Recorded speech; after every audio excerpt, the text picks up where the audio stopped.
85% of people prefer text over email and phone calls because they want to engage in a conversation. All text messaging is not equal. Customers respond to people, not bots. Be more like people and start having conversations that end in conversions. Use Scipio.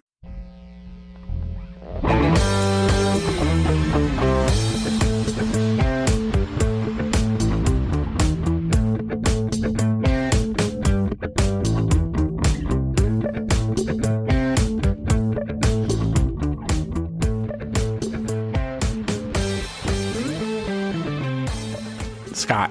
Here we are. I have something I wanted to talk about. We've talked about this, but not on the podcast yet. Go on. So something that we kicked off, Ian, Scott, and I's little group of fun friends is Gather. Group of fun friends. Do you remember Gather, which we played for like a day? So Gather.town, these can go and visit. We talked about wouldn't it be great? Maybe talked about something like this or this idea on the podcast. Yeah. But then we actually did it. And what Gather.town is essentially like a little game environment. Yeah. When you get close to people, their video pops up. It's kind of. It's fun. it's like an old, 2D type game. You're a 2D sprite. And yeah, you're walking around like you'd be walking around like a little spaceship or something like that. And then, yeah, you when you walk close to somebody, your avatar, your actual video pops up in the corner. You can have a conversation, and it kind of blurs the line of let's play a game or let's chat. Or they have tables and room, private areas. You'd literally walk over to another area and have a conversation with somebody else. Yeah, it was so I will say we only played it for a couple of maybe an hour, but it was really fun. It clearly had legs to potentially be something we do more often. Fascinating. The thing I wonder about, because that's the type of thing where I'm like, oh man, if I owned a company, if I could just set the culture, be like, everyone's using this, I dictate it, it would be so awesome. But, do you think people would just hate it though? Well, that's the thing that's hard is I would love to be like, hey, it would be kind of fun if we all use this, right? It's an underling, and it's just no way. I don't think I can convince that. Don't you think as an underling you'd be like, this sucks? I don't know. Just because I don't like the idea of people being able to walk up on me as a remote worker. It's you're literally at your remote desk, and then all of a sudden Sharon's camera pops up, and you're like, ah. The one thing that I think that service needs is really fleshed out, because you can make your own world basically. It's almost like Minecrafty in some ways, where you're designing it all, making rooms, and just and really somebody needs to crack the code on that of this is what a really good flow looks like. So yeah, you have a door, and in order for somebody to come into your space, they have to knock. You can't just hop in or whatever. It's clearly early stages, but it's a really, and well, the other cool thing is you can put games inside of it. So you can have a little mini arcade, and I could walk up to it, and then you could walk up to it, and we could play a game of Tetris. Yeah. And then also walk over to a whiteboard. That feature was really fleshed out too. I played with it for a bit, and you could have it launch to anything. You could, you could feasibly host a conference in it and have booths that people go to, and it launches a whole experience. It was really fleshed out and really cool, actually. Yeah, I'm excited for that, because that's the first type of thing I've seen that gets pretty close to getting it pretty dead on. Anyway, was it Gather? That was called? Gather.town. Not a great domain at all. Yeah, but definitely what my thought was, if I worked at a game developer studio, if I worked at Bethesda or something like that, I could see where most of the people who work there are kind of nerdy. Yeah. It would work in some company environments. It could really work. Yeah. Anyway, Gather. Gather. Let's do a podcast, Andre. Let's do it. You're a thief and a liar. I only lied about being a thief. Steal. Lie. We're gonna steal the ship. Commandant, Lord Lieutenant. An idea that is fully formed, fully understood, that sticks. Well, someone like you would just steal. Ideas are bulletproof. I'm gonna steal the Declaration of Independence. Steal this idea. Hello again, thieves. We're back. We are back at it, back better than we've ever been. Back at it again with the white vans. Anyway, it seems like it's been longer than a week since I guess it's been it technically has, because this episode will go up a day late. Unfortunately. Yeah, we had a little scheduling conflict, but we appreciate you thieves for being patient with us. Andre, tell the thieves, the new listeners out there, what exactly is Steal This Idea? Steal This Idea is the only podcast where every week Scott and I get together on the old horn. And we share our billion-dollar business ideas ranging from events to apps to stores and new products and everything in between. Steal This Idea is the only place to find great ideas every single week. That's right. And I actually have some breaking news in regards to that. We are breaking news about to have. That's right. We are about to have one of our first ideas stolen. Really? This is the first I'm hearing of this also live on the podcast. That's right. So it's still early stages. Infancy, sure. Infancy. So I can't disclose yet, but just know that it's happening. Things are in motion. And I'll explain more later. But Scott and I will talk about it offline for sure because I'm fascinated by this. Yeah, but yeah, we got a good episode today. I got an idea. It's a fully fledged idea, but I would love you to just church it up a little bit because I think it actually is an idea for you. Like I think you'll have good insight into it. I've asked this before, but like what? I guess we'll talk about it when we get to it. But I'm curious what makes it an idea for me. Right. So it's about people who own cats, and you have to have several cats to know. And the podcast, yeah. So I got a good idea. We're gonna go over it. We had a little bit of mailbag at the end. Before we do that, Andre, let's hop into a little good idea, bad idea.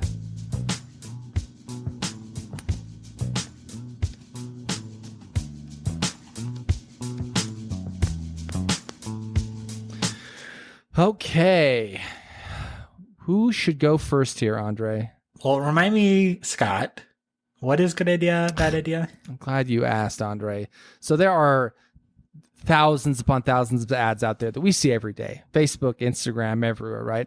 Some of those ideas are new and interesting, things you've never seen before, products, services. And, sometimes it's worth highlighting those, talking about those ideas. Are they even good at all? These are things that catch our eye. Some of them are awesome enough that we buy on the podcast. A lot of them are not awesome, things we kind of tear down and really just dunk on. So let's see what we got on the roster today for the good idea and the bad idea. So let's start with an idea called Chitter Chat. Go ahead and share your screen there, Andre. I am going to share my screen. So Chitter Chat came to me, I think it was on Product Hunt, which is producthunt.com for thieves that aren't familiar with the site. It's really great. And every day, basically, they focus on a bunch of usually pretty tech-focused ideas. And if I can grab my link. Getting a little 404 action here. Yeah, well, it's because I'm a doofus. So Chitter Chat is essentially, it says, expand your network, speak to one new person every week. Be more social online with Chitter Chat, join the internet Chitter Chat group, or make your own. Matches are random, no swiping bias, and you'll be notified via Twitter. So essentially, you join Chitter Chat, and it pairs you up with one other person, either in the huge Chitter Chat network, or you can create little subgroups. Like Scott could create a podcast Chitter Chat group, and then Chitter Chat would randomly match people together every week to get to know each other and form new connections. Interesting. Yada yada yada. So is there? I don't know if it goes into it, but. Is it completely random, or does it say, oh, okay, Scott's this type of guy, he's a 33-year-old, in Utah, so maybe this type of person, or is it just my assumption is that it's completely random just because it doesn't say anything at all, right? But it seems like it's kind of business focused. So I'm going through the sign up process right now. It's definitely business focused, which is kind of what annoys me about it. I mean, if it's built around networking. That's the one thing. I talk about Clubhouse here and there, and one critique of Clubhouse is it feels kind of networky. There's a lot of influencers, lots of business people on there, and that's kind of that space is definitely for those people because that's. Yeah, I don't need to network with more people. LinkedIn more than does the trick for me. Yeah, it's if I accepted and responded to every. Okay, so I went through the whole sign-up process, and it says I'm on the waiting list, and to skip the waiting list, I can tweet about the product, which is smart. That's a smart viral marketing technique. And I'm not going to tweet about it because I'm not that interested in it, but... You can tweet about it on our podcast. That's true. I should do that. I don't know. So basically, the long and short of it is I don't feel like I need another platform to network on. I feel like if I wanted to network, I could like grind on LinkedIn, and I have plenty of DMs to respond to and plenty of like profile views that I could connect with. Yeah. I don't need one-on-one connections at all. I wonder if this is maybe too broad. I think it's like, hey, like chat with anybody about anything, and here's like 25 categories. I wonder if it was like, because I don't hate the idea. Because if I use this service, I would probably use it just to promote our podcast. Yeah. And just be like, hey, who are you? Cool. I got a podcast. You should check it out. Exactly. Anyway, see you later. So that's kind of self-serving. But if I was like, I don't know, if I had an online retailer, a boutique or something like that, and I was like trying to connect with other boutiquers, or I don't know, like maybe there's like a couple industries where like this especially works. I'm sure there are places, and I'm sure that there are people in like a different stage of their career who would benefit a lot from it. Just not me. Yeah. No, I definitely agree that. Yeah, I don't think I would use this. Which again, that's a telltale sign of just like, yeah, it's just like a thing, I guess. Like, would you use it if it said like more like make a new friend? Internet pen pal type of situation. I mean, I was actually thinking about this the other day of like kind of bringing back the pen pal of I like the idea of like, hey, I almost like more the idea of like, hey, fill out a little bit more about yourself, and then we'll pair you with a pen pal, and you like get to know them for a certain. That's what period I of time. hoped that Chitter Chat was when it came up in Product Hunt. Yeah, is that it was more of a pen pal situation, because like Lord knows I need more friends. So like I would be very interested in that. Yeah. But not in more I'm set on professional connections. Well, mediocre idea. I don't think it's bad, but it's just like, man, I think they need to. Yeah. I'm not getting out of bed for it. No way. Okay, I got one here for you. And I sent this to you, and I said, isn't this my idea? So this is a wearable called Glow, GLOWE. So go at goglow.com. And so what this does is it listens to your favorite social platforms, notifies you of important stuff, and it's customizable. So basically, it's like kind of got this LED light on the outside that is really kind of neon-y, and then also like deals with vibrations. And so it could be like a little firework thing, or like flashing, or like hazard-looking lights or whatever on the top, and that would be like, oh, you got an Instagram like, or oh, you got this, and then also has like a vibration setting or whatever. So this is like really similar to what I talked about, which is like I would love to have something that was less like an Apple Watch, and more that just like I knew from a Livestrong bracelet what type of interactions I was getting. So this is definitely a lot like that. Yeah. I don't know if like my actual problem is like I still think the light part of it is like kind of too much. I don't know. Do you think it's a little bit too hokey, like that big? No, I don't. So Scott is right. He sent this to me the other day, and I'm sure it was like late or something, or I just wasn't that absorbed in the conversation. But I remember opening this and like kind of being like, oh yeah, like we'll talk about this on the podcast. But now that we're looking at it on the site, I mean, the site is not perfect by any stretch of the imagination, but it's not bad. No, it's not. And the app like looks pretty good. It's hard to tell just how good the app is, which I think is important. Yeah. Because you want to know like how customizable is it? Can I have it like blink red if I get a Slack from my boss, but can I have it blink blue if it's just a Slack from somebody else? Or, right. I'm curious just how complex the integration is, but I'm interested enough that I'm buying one right now. Ooh, I love it. So it's on Shopify, which like, I can't resist the Shopify. I've talked about this on the podcast before, but Shopify is so good because it's like once you put your email in, it remembers your payment information from previous Shopify purchases. And also the price tag is perfect. It's $50. Yeah, $50. Which for like a wearable, and I actually think it looks kind of cute, I guess. Like I could see myself wearing it. Yeah, because you don't wear an Apple Watch, do you? I don't wear an Apple Watch. I wear like a bracelet that our producer Diego gave me. He probably doesn't even notice that I wear it anymore. But yeah, that's the only thing I wear. So I have plenty of room on my wrist to potentially wear something. This app looks just good enough. The device looks just good enough for $50. $50. Like, they have a couple different colors of bands that are $10 each, and it looks like it's Apple only right now. Yeah, I'm really curious to see how it works. Again, I would love the version of this which is like really low profile, because this is definitely meant to be like kind of fun and colorful. And yeah, like this is almost exactly what I was saying.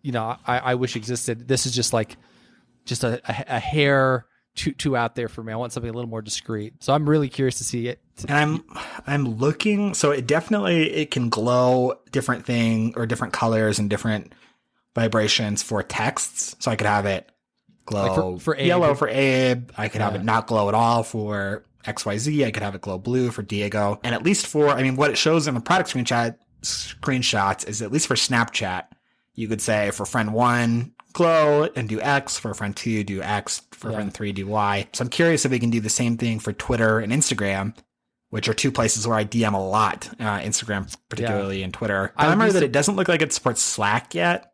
Yeah, I was going to say, I would be surprised how deep a Slack integration goes. It seems this is more social media focused, which makes sense. Yeah. But I bet that it can at least link to my push notification for Slack, which is that's close. Yeah.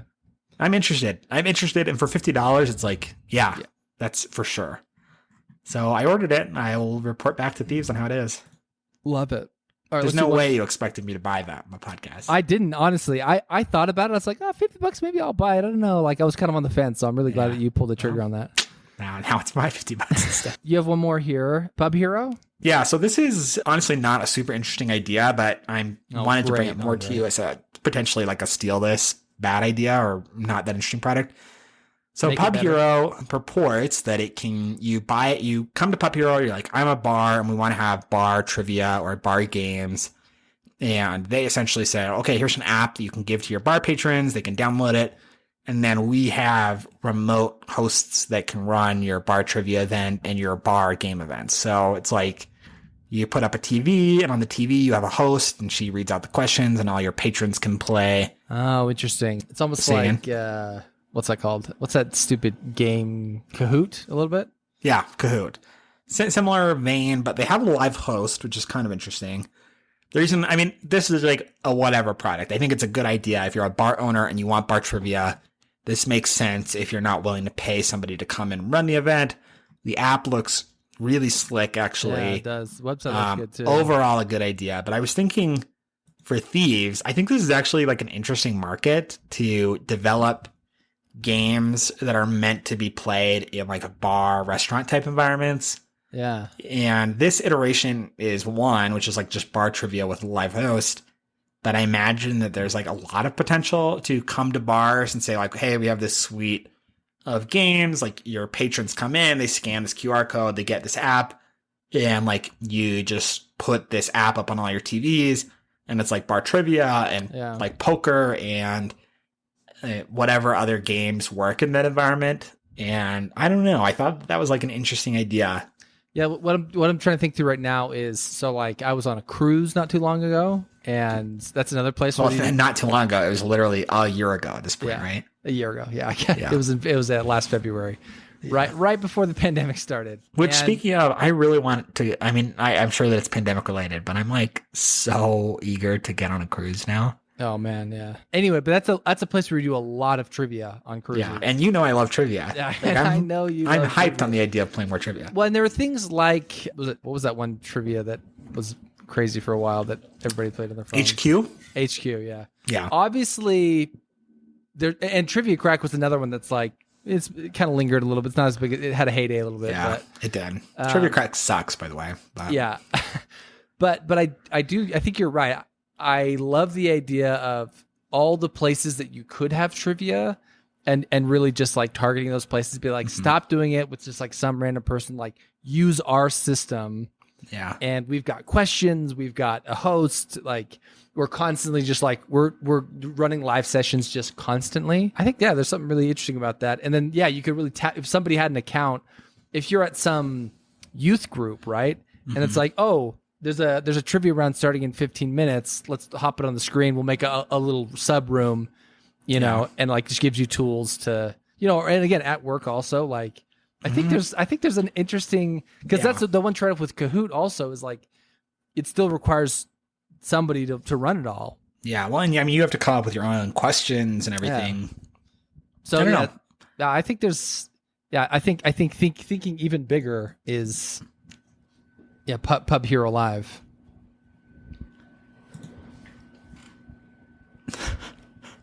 Sorry, Scott's just. I just looked picking up lint off the floor or something. I just looked over at my laptop battery and I was like, "Your laptop This is an emergency. Close to dying." That would have been a nightmare. Unfortunately, my charger right there. Okay, I got one last one here. I'll do it really quickly. This is not something that I would ever use. This is the most boring idea we've ever had on the podcast. Yeah, but go on. It's called Duloo, Dulloo. What I thought was interesting about it, and it doesn't really show it here. The ad was more interesting, where like it basically is like a sheet that like you tuck into your couch. Mm-hmm. And you could just basically like change out like the look of your couch with these little like kind of stretchy sheets. Yeah. And so if you have like a little twin sofa, you could like basically take the cover off. It looks like it would be like a pattern on a couch, but just like cycle through a bunch of different things. I was like, I don't know. Is this the type of thing that Andre would like? Something like this? Or is this just like totally lame? It's the tackiest thing on earth.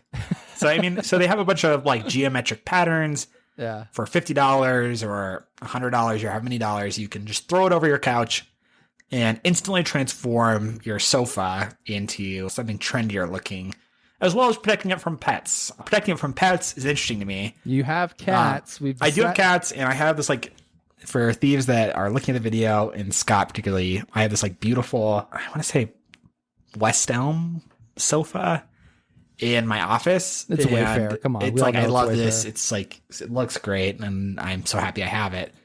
But my cats will ruin it. And I'm not going to solve that problem by putting an ugly sofa cover over it. Right. It's just like, I've resigned myself to needing to buy a new sofa more regularly than the average person, or to just live with cat scratches. You know, it's just one of those things. Well, Andre, it's a losing battle. Believe it or not, I can relate to you as somebody with very young kids who also like to destroy furniture. Exactly. It's like you either say I'm going to buy this because it looks nice and I'm okay with it being destroyed, or you buy something cheap and you're like, I have to wait until they're older so it doesn't get destroyed. Like, exactly. It's just life. It's just like you have to make. It's full of tough choices about the things that you're going to compromise on. But I don't think the solution. Some people like mattress cover or sofa covers, and that's fine.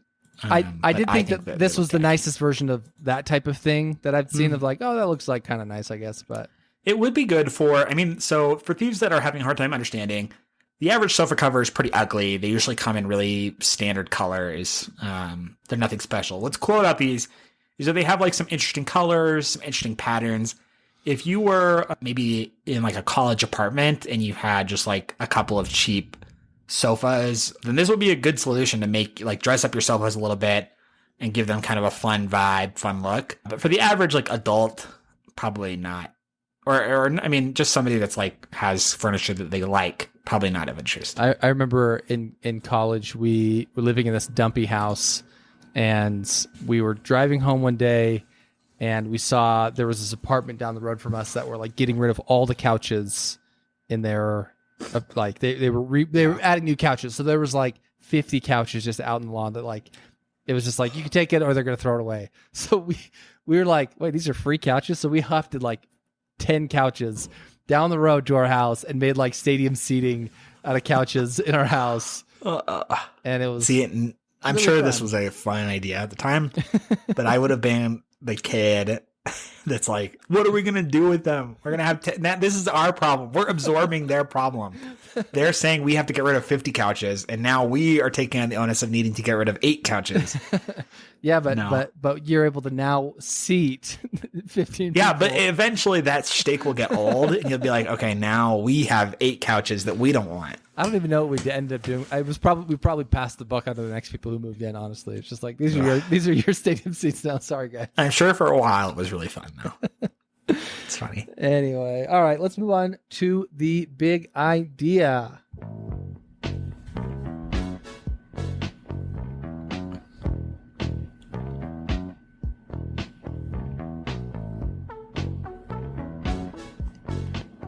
Okay, Andre.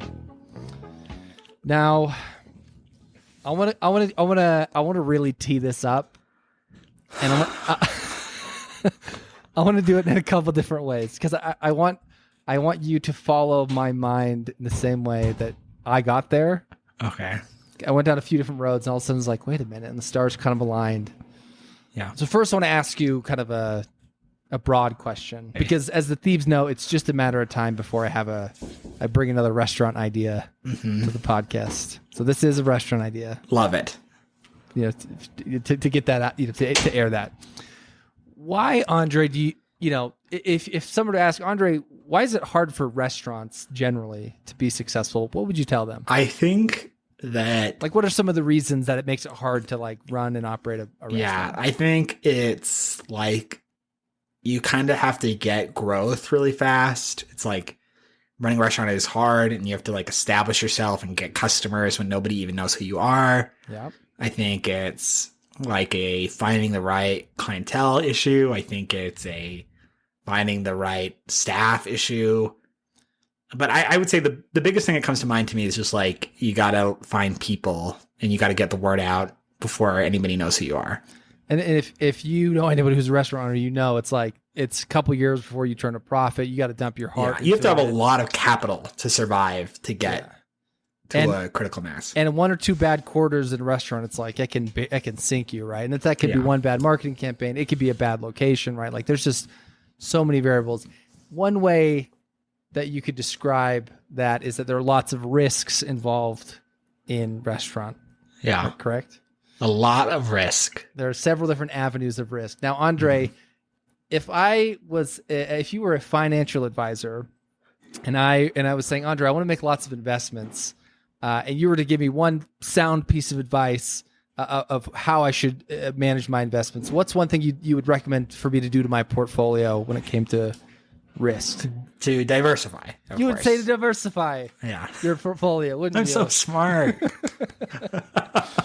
Now, before I lay the idea on you here, I have one more thing that'll make it fun. When you think of a big box store that is on its last life, not a huge one, but what's one that comes to mind that you're they would probably be out of business in the next couple of years?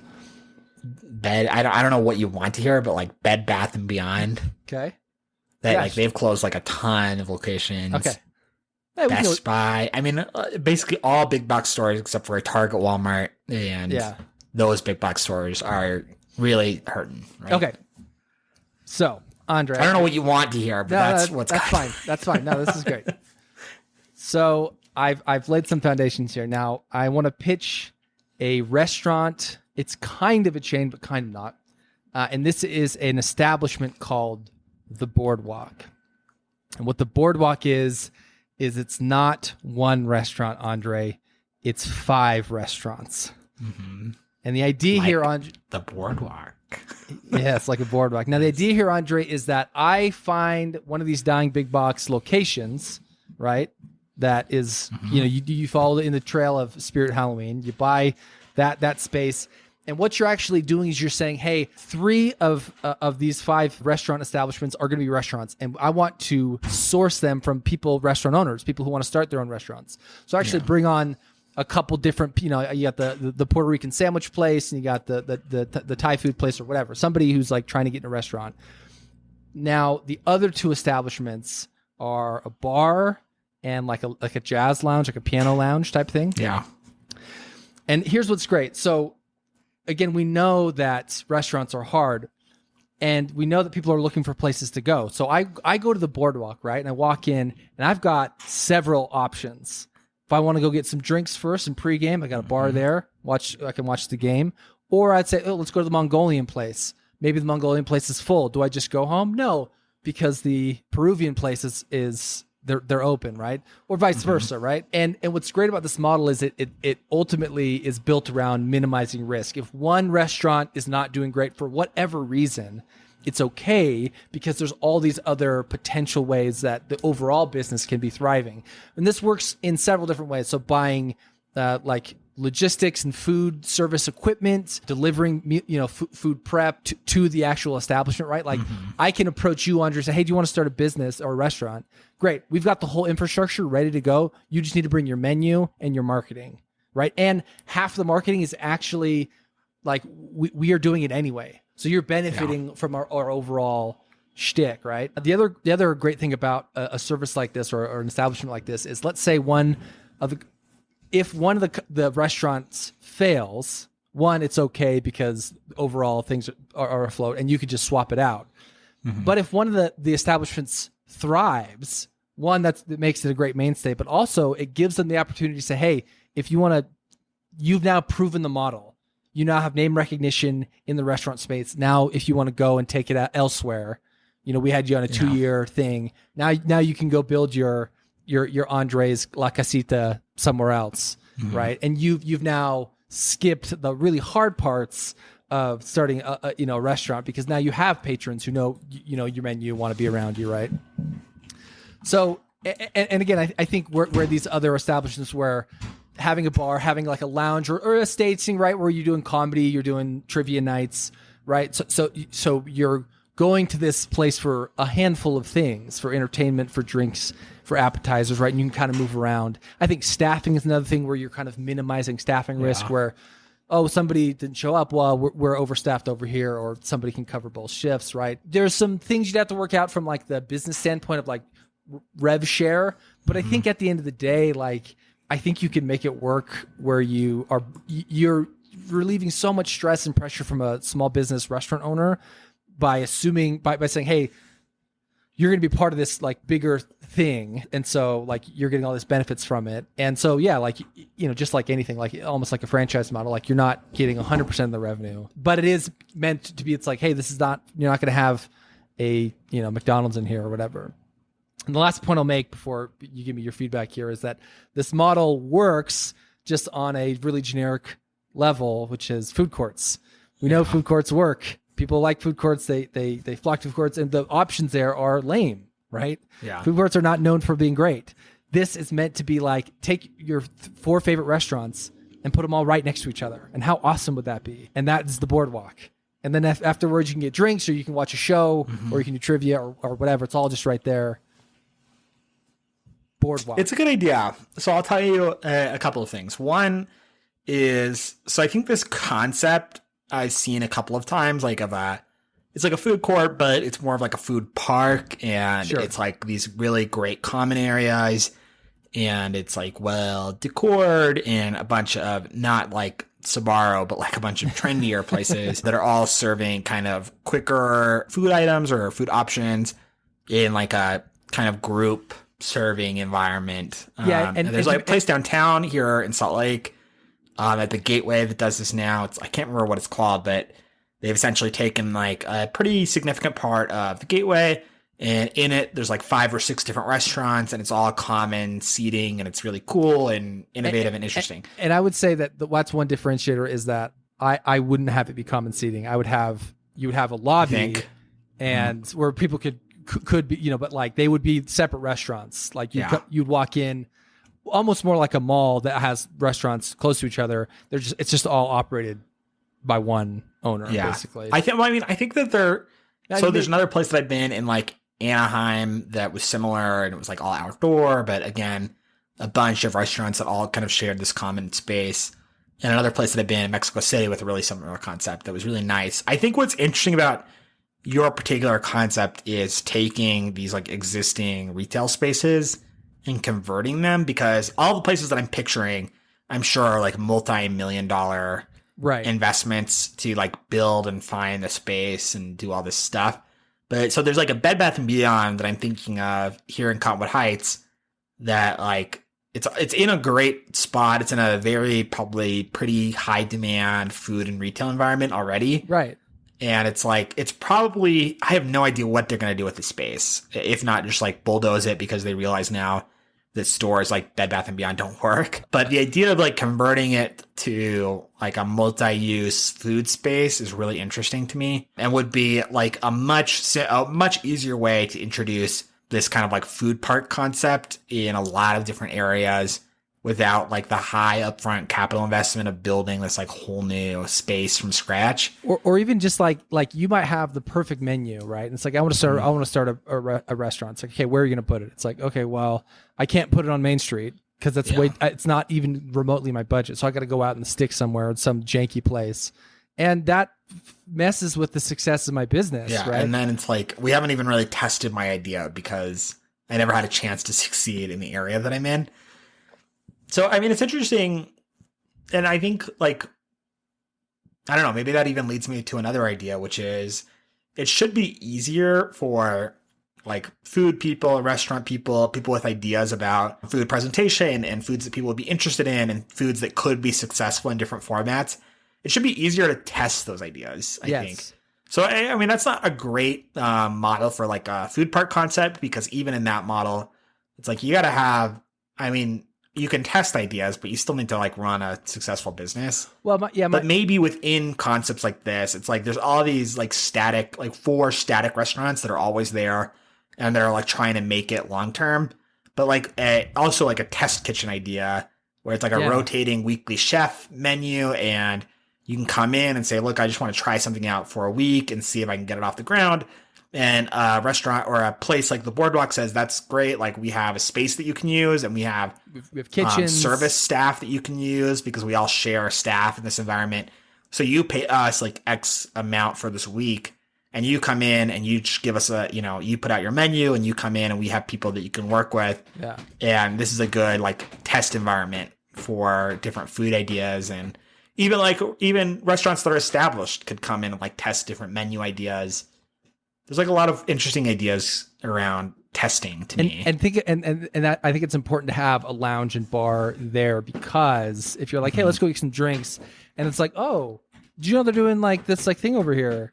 Yeah. Like, oh, cool. And like these services all end up, you can get appetizers from any one of them, right? Mm-hmm. Like you watch the big game somewhere, or whatever, and like instead of being like, oh, I guess I'll go to Buffalo Wild Wings to watch this game, it's like, oh no, like there's a sports bar here, but then also I can try this, and we can all get something different. And I really do think the idea of, instead of saying maybe you do have some like staples that stay there, but I really like the idea of like, hey, part of the shtick here is that like these restaurants are here for a short time, and if they work, then they're successful. Then they go out and they go, they now have a following, and they know that they'll likely succeed.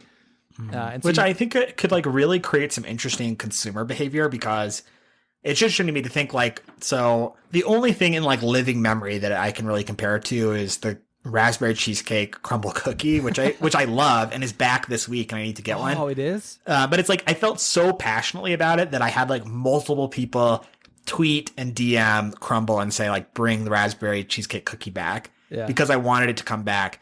And that's the only thing that really strikes me as similar. But imagine going to the Boardwalk one day and they have like some amazing spot and you love it so much that you can't believe that someday it might be gone. And it's like, it's interesting to think like, what as a fan of such a thing would you do to like see its success? And it's like, that's the kind of thing that you're going to be like tweeting about, Instagramming about, and you're like, you have to go to the spot.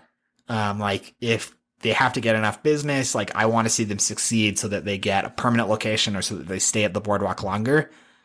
And it's just like fascinating to me to think, what would people do? What would you do if your favorite restaurant was going to close today? Right. It's like, that's, you don't even think about that because it's such an extreme scenario. But at the Boardwalk, you would know like these places are really only going to be here as long as they can get traction, or until they can go and move on to bigger and better things. Right. So what am I going to do today to make sure that like this place I love is successful? And I think you would do a lot. And the Boardwalk is actually going to feed into that of like, hey, which of the 4, they're sending out social media polls, which one, who has the best appetizer, who's doing this, right? So like they're proactively getting driving fans, because that's how they're making money, obviously. And it's like almost like a micro franchisee model where it's like, it's just a rev share, right?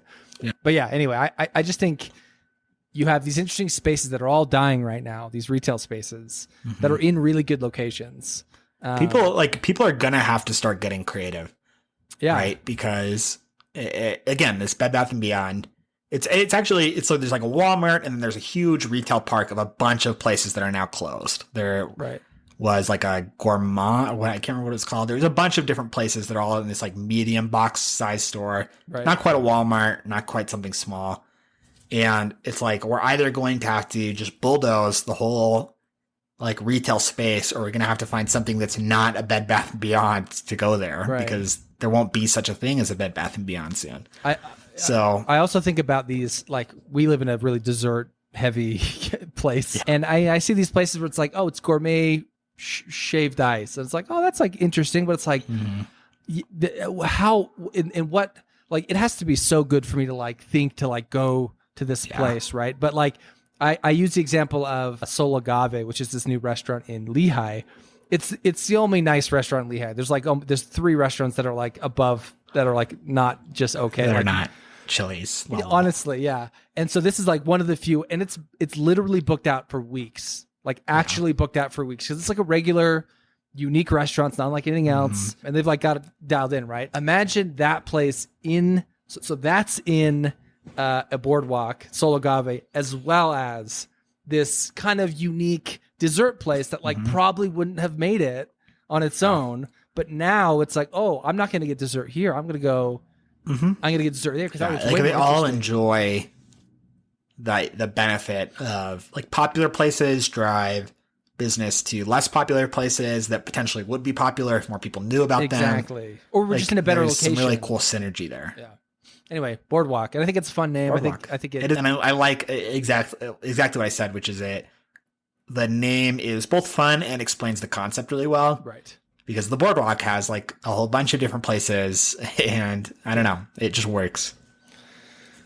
Good idea, Scott. Thank you. We love a restaurant idea. I love me a restaurant. Yeah, we love ourselves a restaurant idea here. Okay, to wrap up the episode, Andre, I want to just give a quick shout out to Jamie Morris, who a couple things. One, he listens to the podcast, and hey, we appreciate that. He also listens to my other podcast, Closet Nerd Podcast, and so I have to also appreciate that's what we call a plug.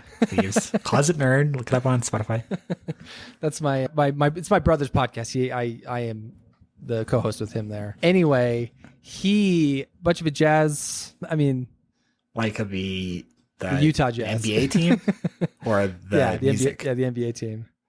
I mean, I lightly follow the Jazz. So there was a situation several weeks ago, or maybe a month ago, where Donovan Mitchell was like kind of getting grilled by some commentators, and his response was just like, all right, and it kind of caught on social media. Like people kind of were like, but they took to that anyway. So Jamie, like, he's been getting into like kind of vector, kind of lo-fi art, and so he's been making these shirts where it's like Donovan Mitchell's face, but it just says "I" underneath it or whatever. And he's like, I think he's gonna try and sell them. And sure, I'm plugging Jamie. He listens to both my podcasts, and he's a great listener. And we will plug any thief, especially when they have fun, creative, and new ideas. And it's like a cool. Anyway, I'm getting one of his beta shirts, so we'll get a picture or whatever. But I imagine he'll have a little store at some point. So sure. Anyway, shout out to Jamie. I wanted to quickly, Catherine Porter, longtime thief.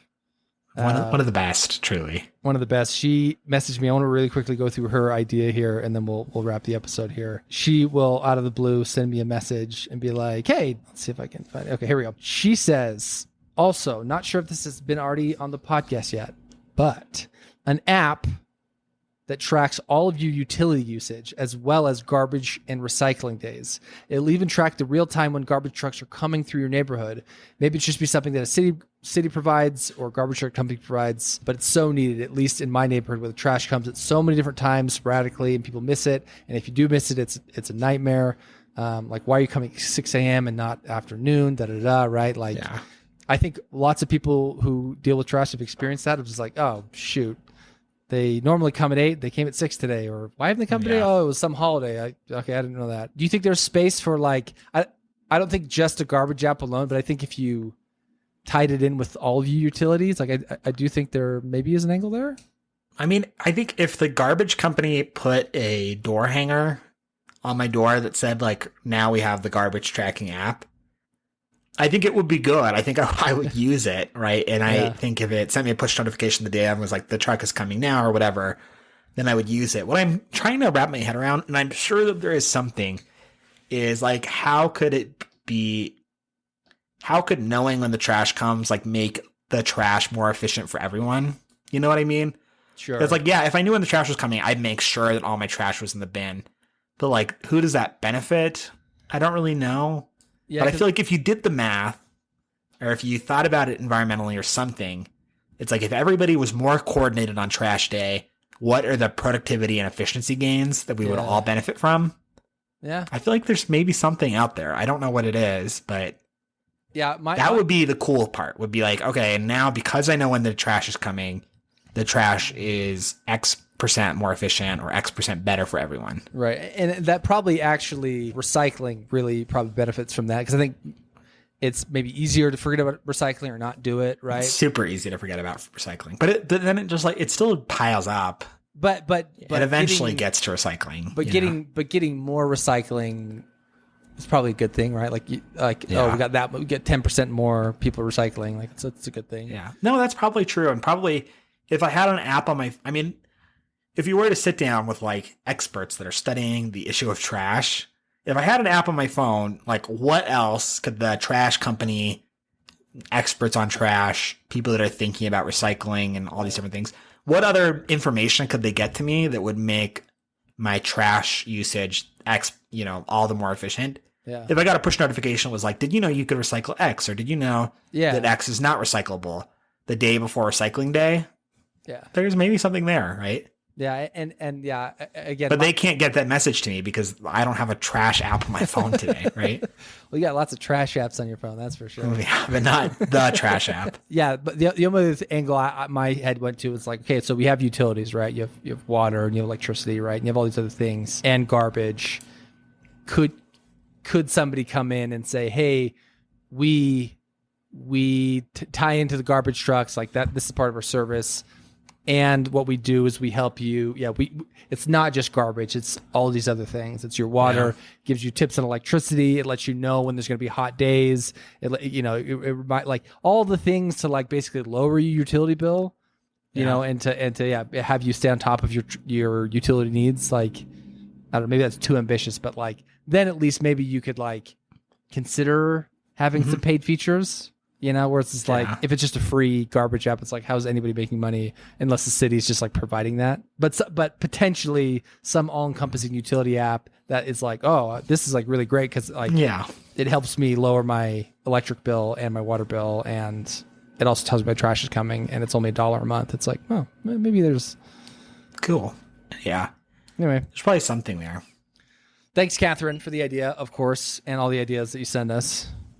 I wonder, do we think thieves? Do we think that Andre will remember that he was really aggressively going to steal a gift wrapping company from Catherine and her friend, or has that idea sailed away? No, 100% it has.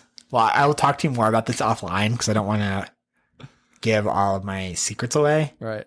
But 100% this topic is still on my mind and still something that I think about, not every day, but every week for sure. Fascinating. It is moving forward. Love to hear that. I will DM you privately because there are parts of the idea that I don't want stolen from me. That's right. There are only so many. Every once in a while, somebody like, hey, we gave the idea out for free. The umbrella idea we talked about on the podcast. For these that don't remember, it's an idea where a company might come into your workplace and wrap gifts for your employees around Christmas time. Yeah. That was the idea. It's on a previous episode. Go and find it. There are parts of the idea that I have squirreled away in my brain that I will share only with Scott. That's right. Because we will eventually we will own several businesses, thieves. Yes. Under the Still This Idea Enterprise. That's right. Just you wait. Andre, this has been a great episode. Where can the thieves find us on the socials? Thieves can find us at www.gostealthisidea.com. They can also find us on Twitter at GoStealThisIdea. They can find Scott and I individually at Scott the Amazing and at Andre Wash 0. If you love the podcast, rate us 5 stars on Spotify and Apple Podcasts. If you don't love us that much, but love us enough with money, you can find us on Patreon. Ooh, yeah. That's the best place to find us. You can find us on our website. If you subscribe to our Patreon, you can find us on video, which is really cool, and a bunch of Patreon exclusive episodes of the podcast.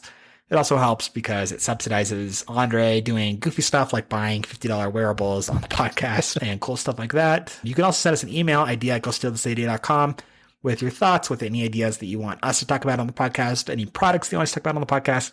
We love to hear from you in our email. Yeah. Also, a quick shout out to Macro HQ. That Macro HQ. I mean, technically, Rigor our Yes, longtime Rigger, fan. who we love, Yeah, Rigger talked about an idea called macro, which he loves. Yeah, well, he started using it based on our recommendation, and then basically all the people who own macro hopped on the tweet and gave it a bunch of love. So shout out to all of them. Thieves, we love you, we appreciate you, and we'll catch you in the next one. Bye. Use Scipio, the #1 engagement tool for sales teams that want more responses, appointments, and conversations. Message your leads and customers where they are on their phone. I'm not talking about phone calls. We're talking about true one-to-one texting. Use the code STEAL at Scipio.com for 2 free licenses. Use the code STEAL at Scipio.com for 2 free licenses. See you later, thieves.